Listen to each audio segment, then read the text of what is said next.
भक्ति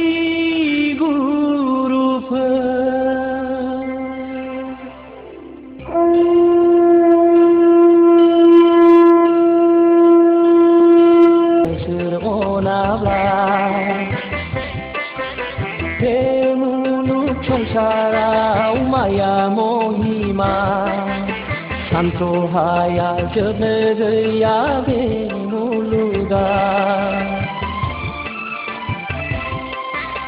बे मुलुग संसाराव माया महिमा मा एसे समायना मा एसे मोजां जोंनि बे सोरगोफुरि रायजोआ जेरावखि थाया जेरावखि थाङा जेरैनो नायो एरैनो जोबोद गोमोथाव जोबोद बाख्नायथाव ना माबाफोर दंबावो बादि मोनो नामा नों रानि? आंबो गोमोदों स्वामी नों साननाय गोसोआव मोजां मोननाय बायदिनो आंबो मोनदों जेरैखि नाया मानो नायबाय थाथावथाव जोबोद मोजां बे सोरगोफुरिया बेसे मोजां सनानि रायजो आंनि सोरगोफुरि दिनै जोंनि मोदाइजोफोरखौ मेथाइ रोजाबनानै मोसाहोनो खावलायनांगौ जाबाय नामा मोदाइजो? जागोन स्वामी।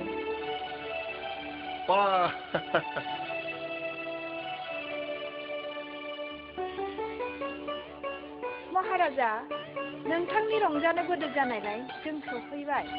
साबगौ नोंसोर दिनै जोंनि गोसोखौ मोसानाय आरो मेथाइ खननायजों गोजोनग्लाय होनांगौ।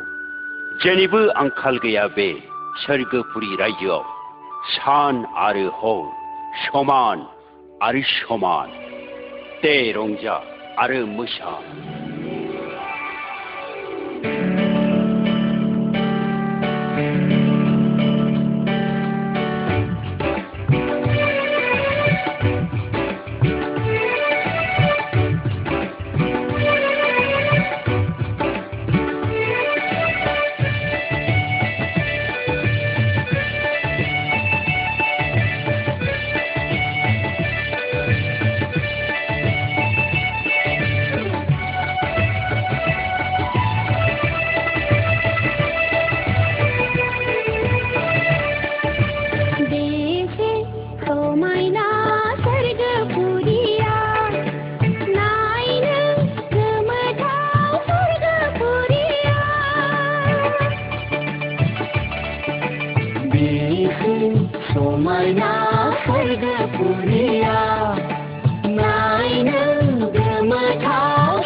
जोंथा माथा बेसे समायना एबार बारियाव गेलेगोन जों हायला हुइला आगोल गिदिर गेलेगोन जों बे रंजा बे मोसा बयबो बे रंजा बेसे समायना सोरगोफुरिया नायनो गोमोथाव सोरगोफुरिया बेसे समायना सोरगोफुरिया नायनो गोमोथाव सोरगोफुरिया साबगौ मोदाइजोफोर नोंसोर जिरायथ'हैदो जागोन महाराजा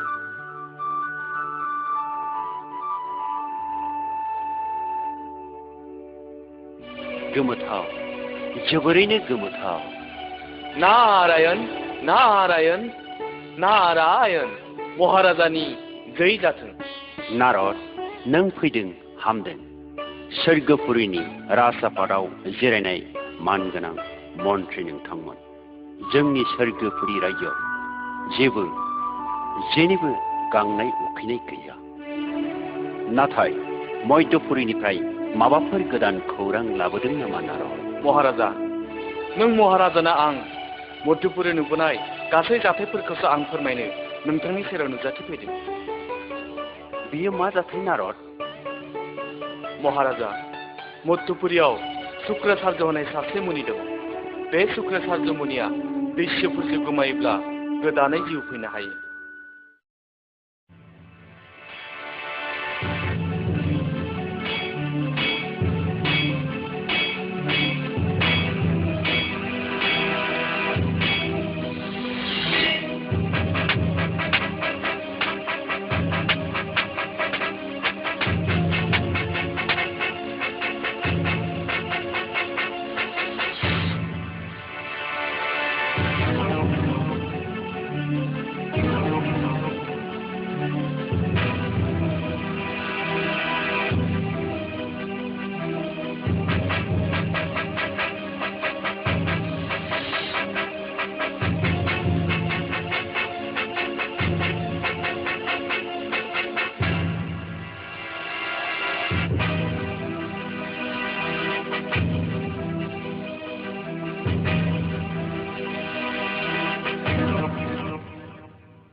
गोमोथाव सोमोनांथाव बे गोहोखौ मोदाय हारिनि अनगायै दैस' हारिया माबोरै मोनखो साबगौ बे शुक्राचार्य मुनिनिफ्राय जिउ फोथांफिननायनि गुन मन्त्रफोरखौ सोलोंनानै लायनो थाखाय सोरखौ थिनहरोब्ला गाहाम जागोन बेखौ गुरु बृहस्पतियानो सायख'थोंसै आंबो बे रावखौनो खोनानानै गोमोनाय मोनदों महाराजा मोदाय हारि थानानै दैस्व हारिया बे गोहोखौ माबोरै मोननो हाखो जायखिजादोला आंनि मथेबा बे खायदा बुद्धि आरो गुनखौ सोलोंनो थाखाय सोरगोनि राजा बुधनि फिसाला लावदुमखौ थिनहरनाया गाहाम जागौ नामा मानोना लावदुमा सासे गोथार सेंग्राबो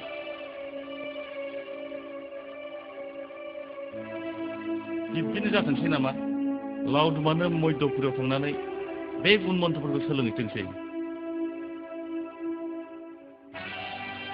ना मा बुङो औ जाथोंसै साबगौ दे होनब्लालाय बिदिनो जाथोंसै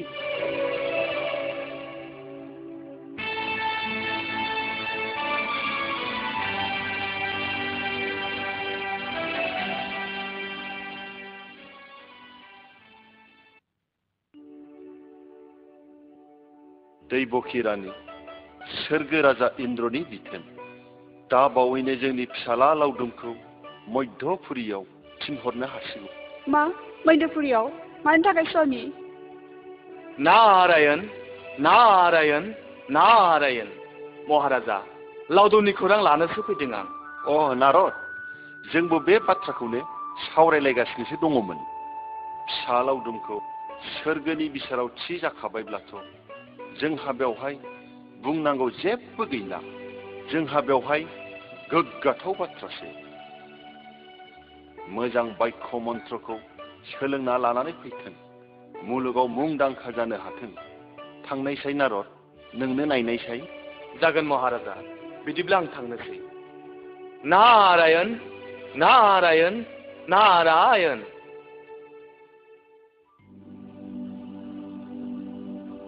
गसाइ नोंनि मा महिमा, गसाइ नोंनि मा गेलेनाय।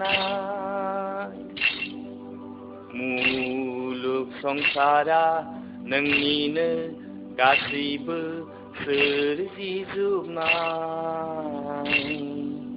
गासैबो नोंनिनो गेलेजोबनाय। हरि ओम हरि ओम हरि ओम।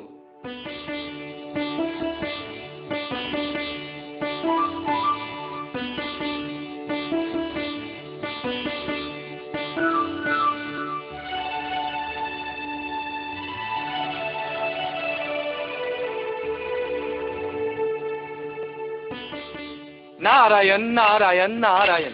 लावदुम, ओइ लावदुम, दसे थाथ' र'। लावदुम, खोनासंनायसाय र'। नों मा खौरां नारद? बुं दे। नोंखौ मध्यपुरियाव थांनानै गोनां हाबा मावनानै फैनो थिनदों। थां, नों मावनानै फैथां। मध्यपुरियाव हाबा? सोर थिनदों? आं थांनो हानाय नङा। आं थाङा। बे एसे मोजां सोरगो रायजोखौ गारनानै आं थाङा। आं थांनो हानाय नङा। जायखियानो थिना मानो आं थाङा। नांगौबा सोरगो रायजोआवनो गिदिं गिदिं थाबाय थागोन आं। नारायण नारायण नारायण। होमब्ला नों थांमाला? आं थांनो हाथारनाय नङा। गिलु बालु बे खामानिखौ आं मावनो हाथारनाय नङा। नारायण नारायण नारायण। होमब्ला आं इन्द्र राजानो खोन्थाहैनोसै। खिन्थाहै इन्द्र राजानो। आं थाङा, आं थाङा। आंखौ जमलायपुरियाव थांनो थिनदों। आं बे जायगायाव थांबाय होनबाथाय सोरगोपुरियाव फैफिननो रोंनाय नङा। लावदुम, नों थांमारनाय नङाथ'? ओहो, आं दहायनो बुंखादों नङाना? नोंनियाव एसेबो साननाय गैला, एसेबो गोहो गैला। आं बेफोरखौ इनायनो बायो। मा जाम्बा बायदि बुंबाय थाखो नोंलाय? दे, बिदिब्ला नोंनि गोसोसै। उनाव उन दाहा खालामनाङाबानो जाबाय। नारायण नारायण नारायण।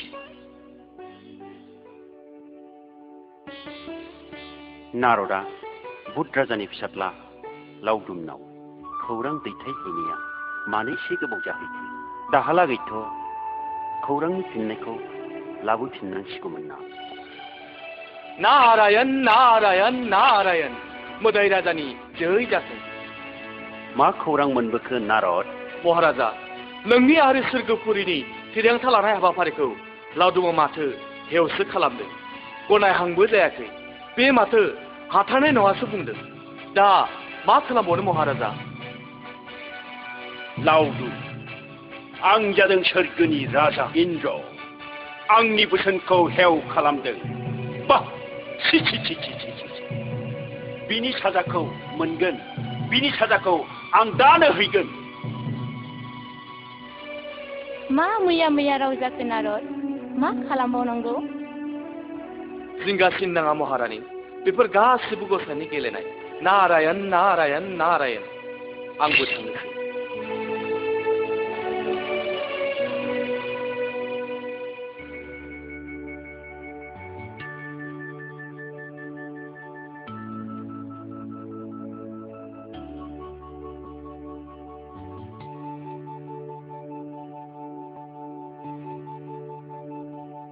लावदुम लावदुम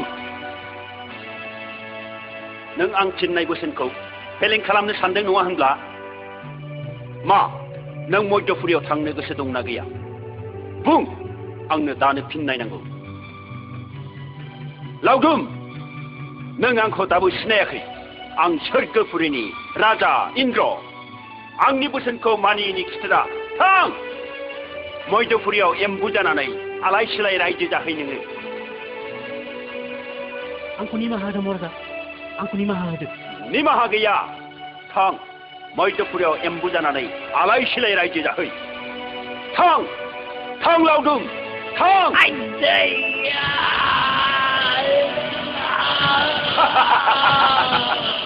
निमाहा गैया लावदुम एम्फौ एनला जानानै थाहै नों मध्यपुरियाव जिबौआ खालामगोन नोंनि देहाखौ आंगो आदार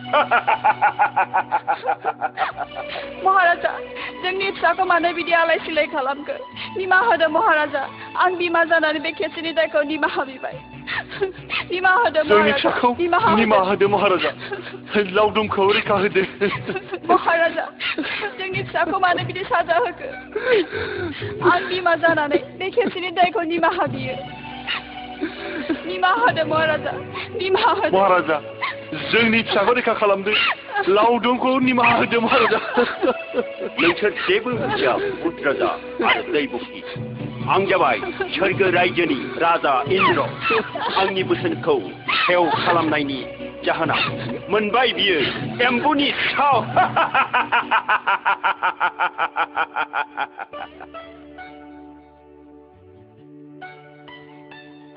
स्वामी इन्द्र राजाया गावनि बोसोनखौ मानिनि थाखाय जोंनि फिसाखौ मध्यपुरियाव जोख्लाय हरबाय दानिया मा खालामबावनो स्वामी आंबो मा खालामनो हाबावनो रानि सोरगोनि राजा इन्द्रआ गावनि बोसोनखौ मानिनि थाखाय जोंनि फिसाला लावदुमखौ गिलु बालु साजा होबाय मध्यपुरियाव जोख्लाय हरबाय नों बेखौ दुखु दाजासै रानि बेनिबो माबा मोनसे राहा थागोन नों बेखौ बांद्राय सानब्रेनो नांला सुनाय मध्यपुरियाव माबोरै दं नायहरनि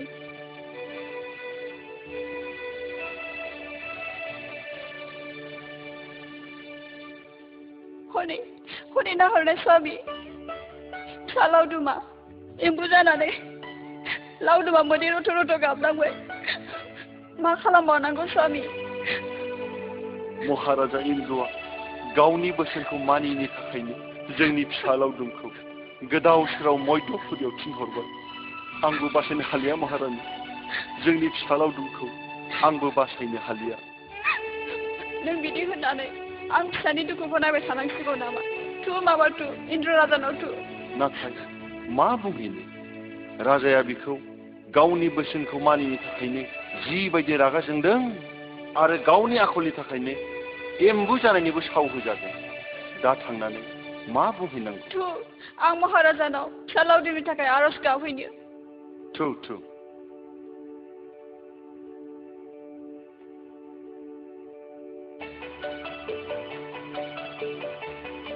नै फाग्लिफोर मा महाराजा इन्द्रआ लावदुमखौ मध्यपुरियाव जोख्लाय हरबायनो मा जोख्लाय हरबाय जोंना सोरगो राजा इन्द्रआ लावदुमखौ मध्यपुरियाव थिनहरनायाव थाङैनि थाखाय जोख्लाय हरबायनो आयु दाना मा खालामनांगौ बेलाय औहाय बियो दा सावबो होजानानै एम्बु जानानै थानांबायनो मा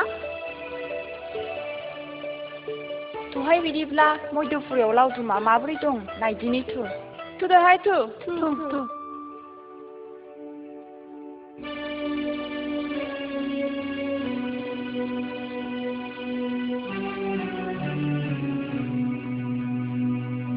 सोरगो रायजो महाराजानि जै जाथों फै जिराय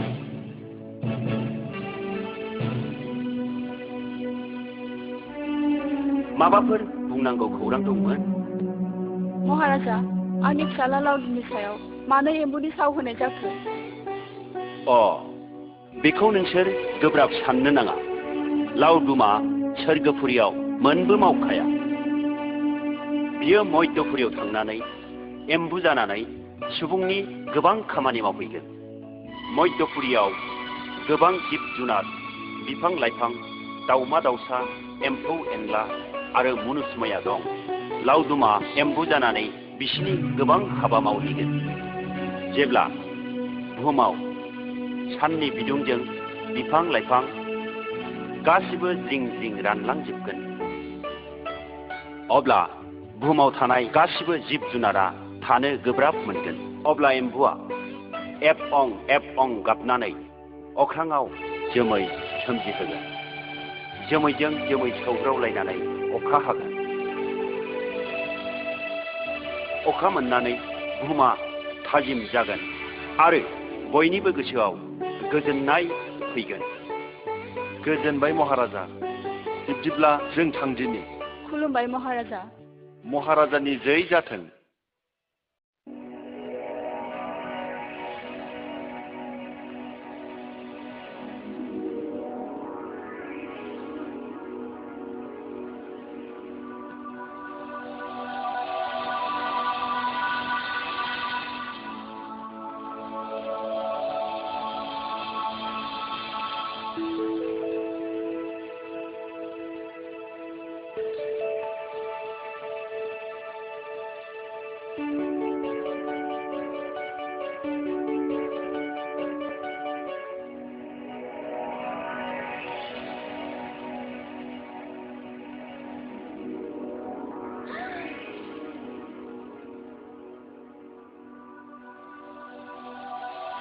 आयौ बानायना हरलाय बहा आयौ नैबे मा जिनिस बै नावलाय बैयो बैलाय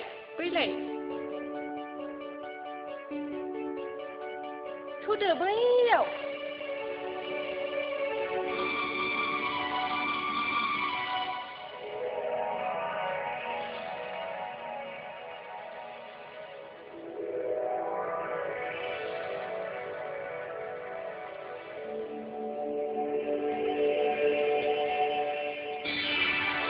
आयौ मा एसे मोजां बिबार बियो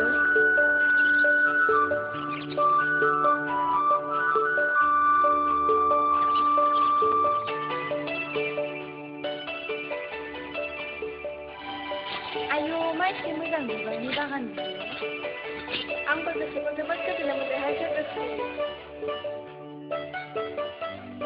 सनास्रि रुपास्रि मैथ्रुस्रि नोंसोर फैलाय मा नुदों पातास्रि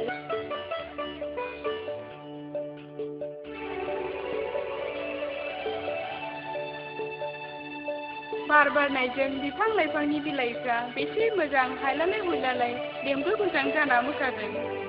नोंगौहाय माबा मध्यपुरियाव फैनानै गोसोखौ थांनो बागानायसो मोनबाय आं। ओइ आरो बैथिं नाहरनाय दैमा दैसा स्राय स्राय बोहैनाय आरो बेनि सेर सेर समायना हाजो हाला बिसोरनि सावगारियानो बुहुमखौ आरोबाव जोबोद समायनासिन खालामदों।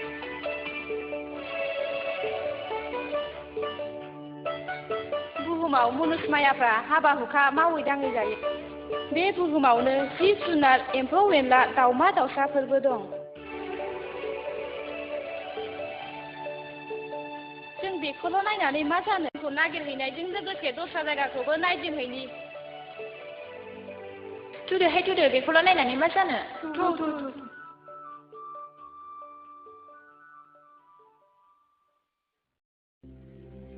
हे नारायण नोंनो सोरगिदिं मुलुगनि बिफा सोरगो मैदो पाताल नोंनिनो सोरजिनाय। हे आफा नों आंनि दुखु खस्थ' साजालाखौ नायहर। नों बिफाखौनो गोसो गोरबोजों मोननो लुबैनानै हांख्रायदों आं। बोर हर आफा जाहाथे आं एम्बुनिफ्राय रैखा मोननो हायो